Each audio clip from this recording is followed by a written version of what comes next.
Shalom, kami dari kelompok 10 Klinik CPN 1 di bawah bimbingan Ibu Agustina Saputri ingin memaparkan asuhan keperawatan yang kami lakukan pada Tuan S dengan post-laparotomi iliosesektomi at stoma iliosesal at adhesiolisis kompleks di ruangan 5G06 Siloam Hospital Lipo Village.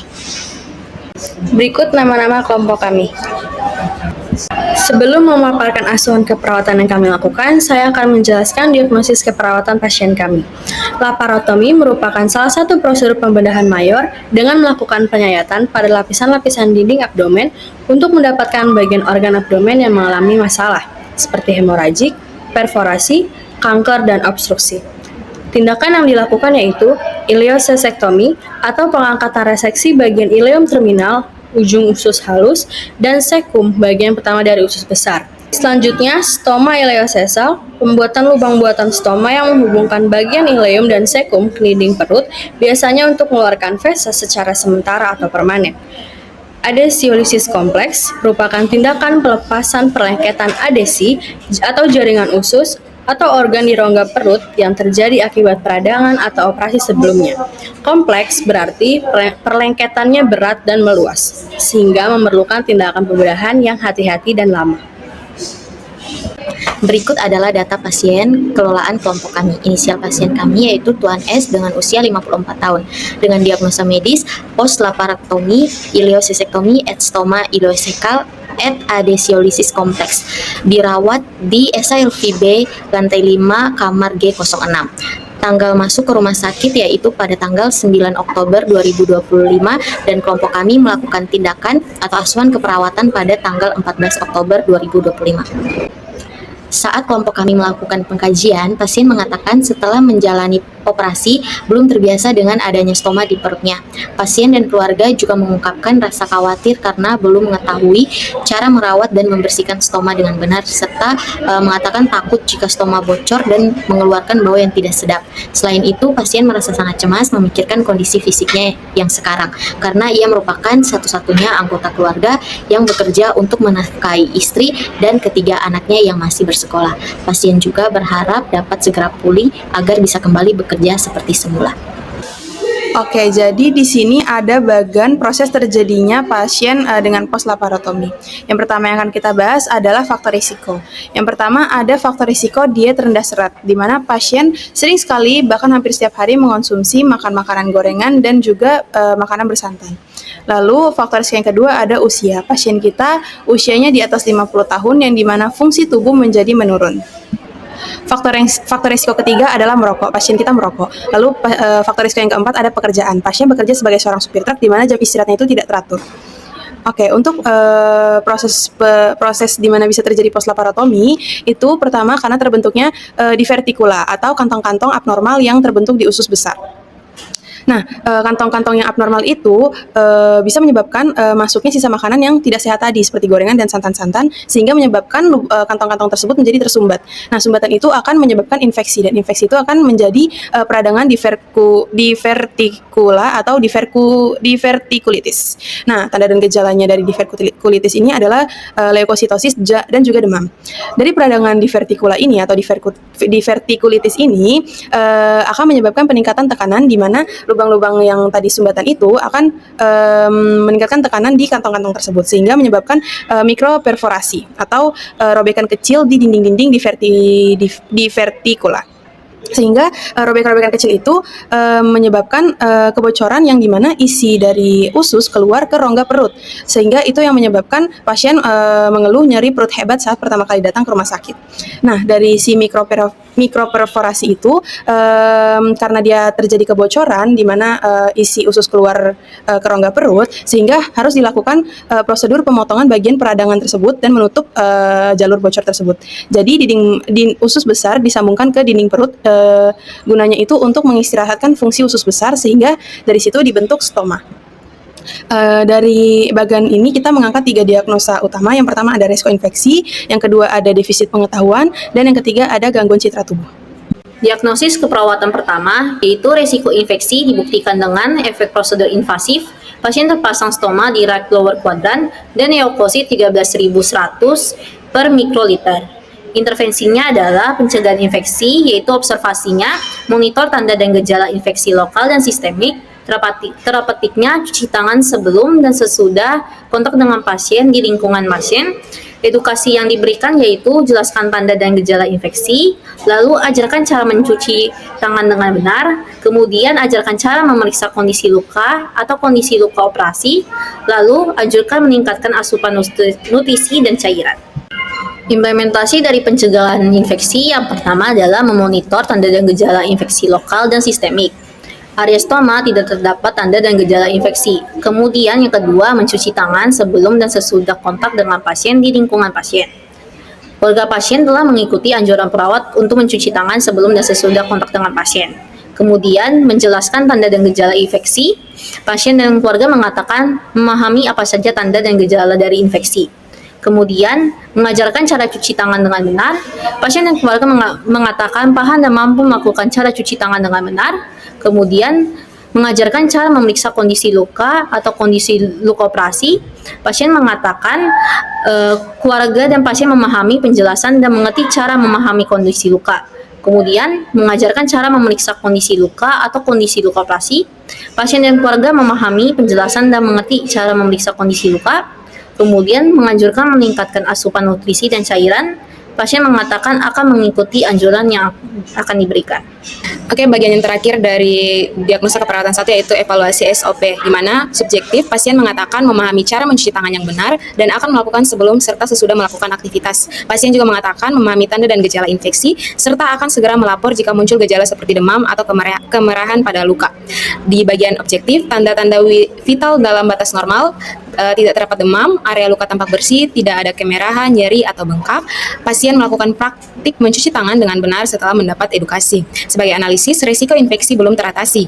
Planning dilakukan lanjutan intervensi yaitu melakukan lanjutan pemantauan tanda dan gejala infeksi secara berkala, pertahankan kebiasaan cuci tangan sebelum dan sesudah kontak dengan luka atau lingkungan pasien, berikan edukasi berulang tentang tanda infeksi dan pentingnya menjaga kebersihan diri serta lingkungan. Lalu yang terakhir, anjurkan pasien meningkatkan asupan nutrisi dan cairan untuk mendukung daya tahan tubuh.